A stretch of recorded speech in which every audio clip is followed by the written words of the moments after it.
அன்பு நட்புகளுக்கு இனிய வணக்கம். இன்றைய திருக்குறளும் மென்பொருளும் அதிகாரம் புலவி நுணுக்கம், குறள் எண் 1314. யாரினும் காதலம் என்றேனா ஊடினாள் யாரினும் யாரினும் என்று. வேறு யாரை விடவும் உன்னை அதிகம் காதலிக்கிறேன் என்றேன். அந்த வேறு யார் என்பவர் யார் என்று காதலி ஊடல் கொண்டாள். I love you more than anyone else was my statement to my lover. She started quarrel by asking, who is that anyone? என் துழிப்பா, யாரை விடவும் உன்னை காதலிக்கிறேன் என்றேன் காதலியிடம். அந்த யார் என்பவர் யார் என்று அவள் கோபித்தாள் என்னிடம். யாரை விடவும் உன்னை காதலிக்கிறேன் என்றேன் காதலியிடம். அந்த யார் என்பவர் யார் என்று அவள் கோபித்தாள் என்னிடம். இதற்கு கவிப்பேரரசு அவர்கள் கூறியுள்ள உரை, யாது கூறினும் உடல் கொள்கிறாள். உலகத்தில் காதலிப்பார் யாரை விடவும் நான் அன்புடையவன் என்றேன், அவ்வளவுதான். உன்னால் காதலிக்கப்பட்டவர் யாரை விடவும் என்று உள்ளம் வெகுண்டு ஊடல் கொண்டாள். இதுதாங்க இருதலை கொள்ளி எறும்பு நிலை அப்படிங்கிறது.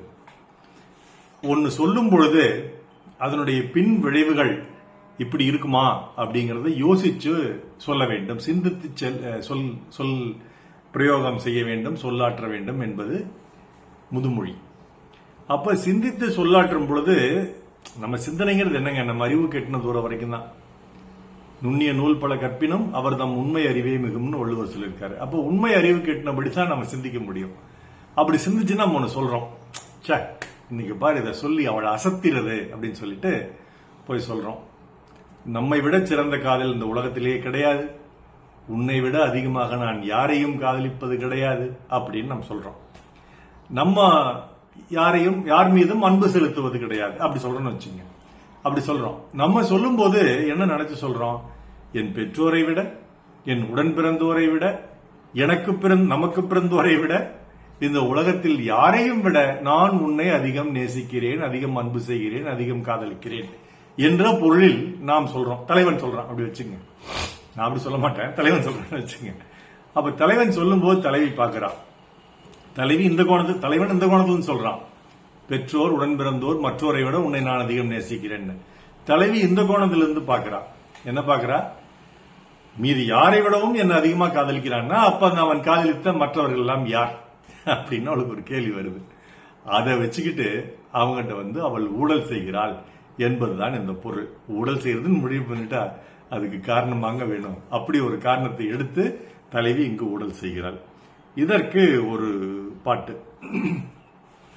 முல்லை நிறத்து பற்களில் ஒன்று தள்ளி உள்ளதே அதுவா, தள்ளி உள்ளதே அதுவா, சங்கு கழுத்தை பாசி மணிகள் தடவுகின்றதே அதுவா, தடவுகின்றதே அதுவா, ஒவ்வொரு வாக்கியம் முடியும் போதும் புன்னகை செய்வாய் அதுவா, அதுவா, அதுவா, ஓரிரு வார்த்தை தப்பாய் போனால் உதடு கடிப்பாய் அதுவா, அதுவா, அதுவா, அதை அறியாமல் விடமாட்டேன், அதுவரை உன்னை தொடமாட்டேன், எந்த பெண்ணிலும் இல்லாத ஒன்று, ஏதோ அது ஏதோ அடியேதோ உன்னிடம் இருக்கிறது என்று வைரமுத்து எழுதிய அற்புதமான கவிதை.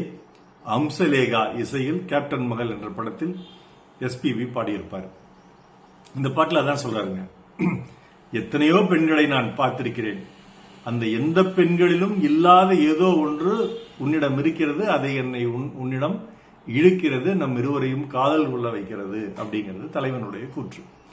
இதை அந்த தலைவி அற்புதமாக ரசித்து அனுபவித்து, அட நம்மகிட்ட அப்படிலாம் இருக்குதா அப்படின்னு நினைச்சு அவ ஆனந்தமா ஆடுவா பாடுவா.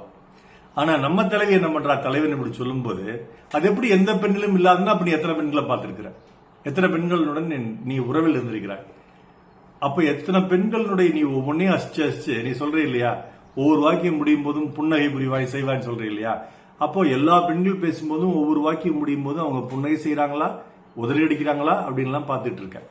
அப்போ நீ என்ன பண்ணிட்டு இருக்கிற அப்படின்னு தலைவி உடல் கொள்றா அப்படிங்கறதா வள்ளுவர் இங்க சொல்றாரு.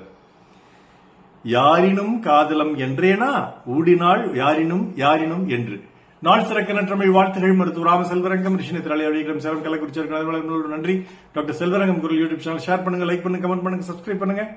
வணக்கம்.